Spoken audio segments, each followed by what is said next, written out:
Funny কন্টেন্টের এখানে আপনি লক্ষ্য করবেন সোশ্যাল মিডিয়াতে যেগুলো আমার সামনে আসে, মোস্ট প্রবাবলি আপনাদের সামনেও আসে। একজন বসে আছে, আরেকজন পিছনে ধাক্কা দিয়ে মাটি ফেলে দিচ্ছে, হা হা করে আমরা হাসতেছি।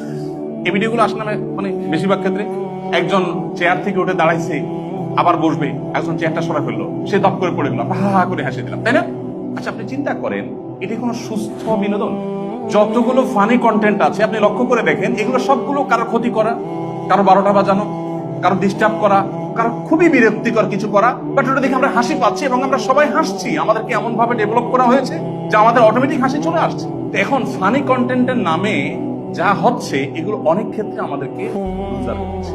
আপনি যদি আনন্দ পেতে চান, শরিয়া এগুলোকে নিষেধ করে না, যদি শরিয়ার কোনো ভায়োলেশন না হয়, হারাম কিছু না থাকে, আপনি সুস্থ বিনোদন, হাসি তামাশা কিছু করেন, দেখেন, এটা দেখতে অসুবিধা নেই। ব্যাকগ্রাউন্ডে সব মিউজিক না থাকুক বা কোনো মিউজিক না থাকুক, হারাম কোনো কিছু না থাকুক, এমনি হাসির বিনোদন কিছু থাকুক, এটা নিষেধ নাই।